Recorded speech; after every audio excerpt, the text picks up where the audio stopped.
Hello viewers, আজকে যে ভিডিওটা দেখাবো সেটা হলো কিষাণ মান্ডিতে ধান বিক্রি করার জন্যে আপনার যদি রেজিস্ট্রেশন না থাকে তাহলে কিভাবে আপনি অনলাইনে বাড়িতে বসেই মোবাইলের মাধ্যমে হোক বা ডেস্কটপের মাধ্যমে হোক আপনি রেজিস্ট্রেশন করে নিতে পারবেন এবং সঙ্গে সঙ্গে আপনি পরবর্তীকালে আপনি ধান বিক্রি করার জন্য ডেটটা বুক করতে পারবেন।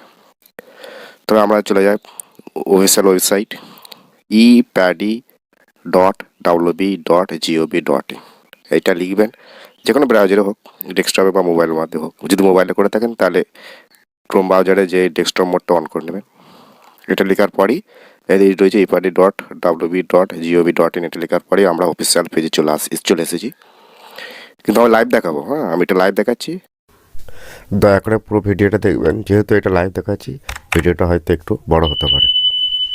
ফার্মার সার্ভিসিং আসার পর থেকেই 2 নম্বরে যে ফার্মার সেলফ রেজিস্ট্রেশন, এখানে ক্লিক করবো আমরা। যেহেতু আমার অনলাইন সেন্টার রয়েছে, একজন কাস্টমার এসেছিলো, তার আমি এটা করে দিচ্ছি।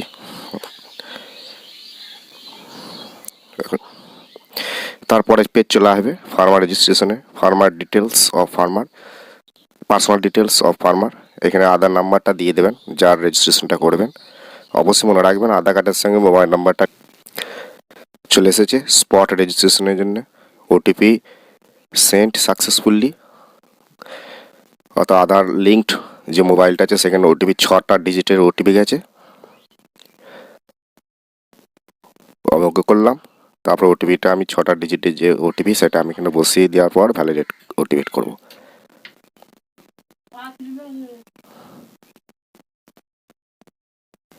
ওটিপি বসিয়ে পরে আমি ভ্যালিডেট করলাম ওটিপি।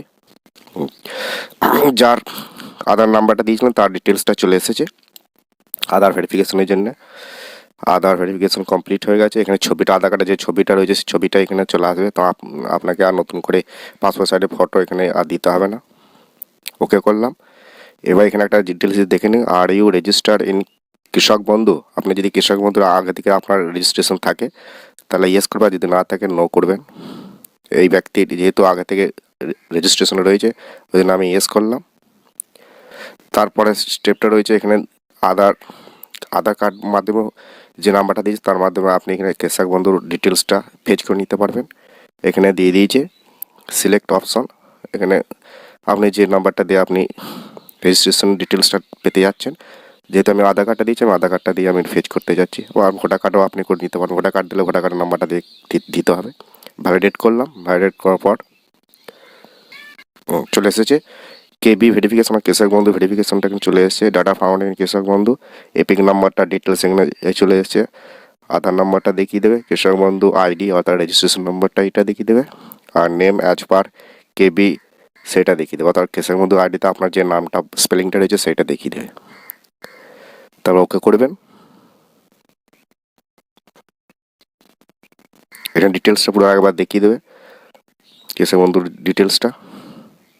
এখানে যে রয়েছে মোবাইল নাম্বারটা কৃষক বন্ধুর সঙ্গে যে মোবাইলটা আছে সেইটা এখানে অটোমেটিক নিয়ে নেবে। আপনি যদি মোবাইল নাম্বারটা চেঞ্জ করতে পারেন, নতুন একটা মোবাইল নাম্বার দিতে পারেন, সেখানে দিতে পারেন।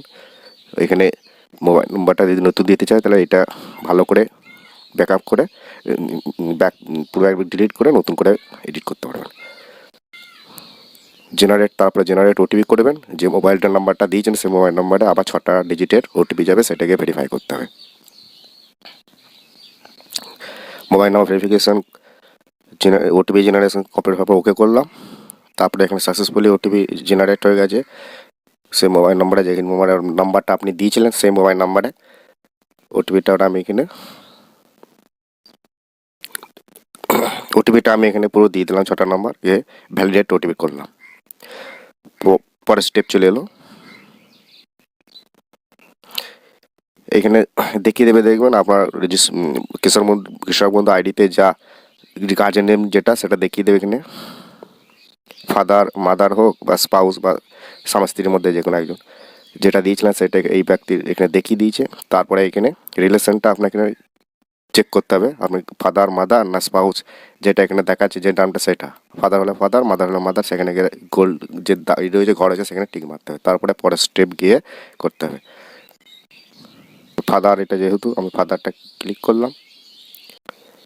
নেক্সট করলাম, নেক্সট করার পরে পরে চলে আসবে, তাহলে পার্সোনাল ডিটেলস হয়ে যাওয়ার পর এবার অ্যাড্রেস ডিটেলসে চলে আসবে। এখানে অ্যাড্রেস অর্থাৎ কিসের মধ্যে আইডিতে আপনার যা যা জিনিস ছিল সেটা দেখিয়ে দেবে, ডিস্ট্রিক্টটা দেখিয়ে দেবে, ব্লকটা দেখিয়ে দেবে, জিপিটা ফাঁকা রয়েছে, জিপিটা আমি এখানে নিজে আপনি ম্যানুয়ালি বসিয়ে নেবেন অর্থাৎ গ্রাম পঞ্চায়েতটা।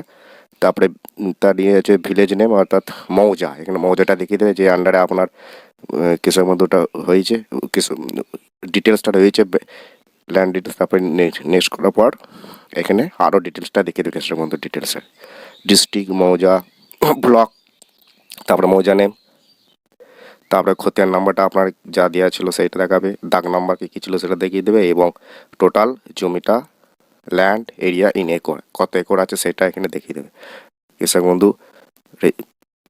আইডির মাধ্যমে।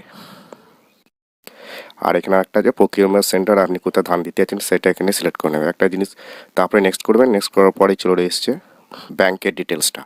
ব্যাংকের ডিটেলস কৃষক বন্ধুর সময় আইডি করার সময় যা যা দিয়েছিলেন সেটাই এখানে দেখাবে। আপনি যদি চেঞ্জ করতে হবে চেঞ্জও করে নিতে পারবেন এখানে, কারণ আইএফসি কোডটা আর একবার ভেরিফাই করে বা নতুন করে এন্ট্রি করতে পারবেন। ব্যাংকের নামটা চলে আসবে, ব্রাঞ্চের নাম চলে আসবে, অ্যাকসেপ্ট অ্যাকাউন্ট টাইপটা অর্থাৎ অ্যাকাউন্টটা কী ধরনের সেভিংস না কারেন্ট সেটা এখানে সিলেক্ট করার পর অ্যাকাউন্ট নাম্বারটা এখানে দেখিয়ে দেবে। সেই অ্যাকাউন্ট নাম্বার নতুন করে আরেকবার এন্ট্রি করবেন এবং এন্টার অ্যাকাউন্ট নাম্বারটা আরেকবার সেম এন্ট্রি করবেন। তারপরে এখানে যে দিয়েছে প্লিজ সিলেক্ট কারেক্ট অপশন অর্থাৎ সিঙ্গেল অ্যাকাউন্ট না জয়েন্ট অ্যাকাউন্ট, সেটা এখানে দুটোর মধ্যে একটা ক্লিক করার পর নেক্সট করবেন। আমি এই ব্যক্তির পুরো অ্যাকাউন্ট নাম্বারটা আর একবার ভেরিফাই করে এন্টার করলাম আমি। তারপরে নেক্সট করলাম, নেক্সট করার পরে এবার ডকুমেন্ট আপলোড দেখাবে। ডকুমেন্ট আপলোডটা মনে রাখবেন এখানে তিনটে জিনিস লাগবে, ভোটার আইডি যাদের আগে থেকে কৃষক বন্ধু রয়েছে তাদের এইটা ভোটার আইডিটা লাগবে অরিজিনাল, তারপরে ল্যান্ড ডকুমেন্ট অর্থাৎ পর্চাটা লাগবে, আর রয়েছে ব্যাংক পাসপোর্ট সাইজের ফটো অর্থাৎ ব্যাংকের ফার্স্ট পেজের স্ক্যান। এটা সব কটা একটা পিডিএফের মধ্যে তিনটে ডকুমেন্ট তিনটে পিডিএফ করে রাখবেন, 2 MBর মধ্যে সাইজের মধ্যে রাখবেন এটা। হ্যাঁ, সব কটা 2 MB সাইজের মধ্যে, 2 MB সাইজে বেশি হলে এখানে নেবে না, অরিজিনাল ডকুমেন্টটা এখানে স্ক্যান করে পিডিএফ করে রাখবেন।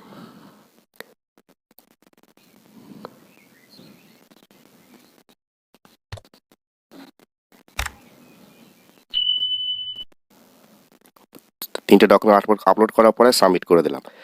তারপরে ডিটেলসটা দেখিয়ে দেবে কবে তুমি আপনি রেজিস্ট্রেশন করলেন, প্রকিউরমেন্ট সেন্টারটা পারচেজ সেন্টারটা দেখাবে, ডিস্ট্রিক্ট ব্লকটা ফাঁকা রাখবে, অ্যাপ্লিকেশন নাম্বারটাই হচ্ছে রেজিস্ট্রেশন নাম্বারটা দেখিয়ে দেবে, ফার্মার নামটা আরেকবার দেখিয়ে দেবে, আর আধার নাম্বারটা দেখিয়ে দেবে। এখানে তারপরে হচ্ছে ডাউনলোড অ্যাকনোলেজমেন্ট, এটা ডাউনলোড করে রেখে দেবেন। এইটা এই অ্যাকনোলেজমেন্টটা প্রিন্ট করে তারপরে আপনি কেওয়াইসিটা করতে হবে আপনাকে। এইটাই কিছুদিনের প্রায় 10 দিনের মধ্যে আপনি একবার সার্চ করে নেবেন স্টেটাসটা কী রয়েছে, আমার রেজিস্ট্রেশন নাম্বারটা অ্যাক্টিভ আছে না এখন প্রসেসিং রয়েছে। যদি অ্যাপ্রুভ হয়ে যায় তাহলে আপনি এই রেজিস্ট্রেশন নাম্বার দিয়ে আপনি অনলাইনেই আপনি কেওয়াইসি করে নিতে পারবেন, অথবা অফলাইনে আপনি সেন্টারে গিয়েও কিষাণ মান্ডিতে গিয়েও আপনি কেওয়াইসি করে নিতে পারবেন। কেওয়াইসি করার পর তারপরে আপনি আবার অনলাইনে ধান বিক্রি করার জন্য ডেটটা ফিক্সড করতে হবে, শিডিউলটা নিতে হবে, তারপরে আপনি সেই দিন গিয়ে ধান বিক্রি করতে পারবেন। এভাবে কমপ্লিট প্রসেস দেখানো হলো। থ্যাংক ইউ, ধন্যবাদ।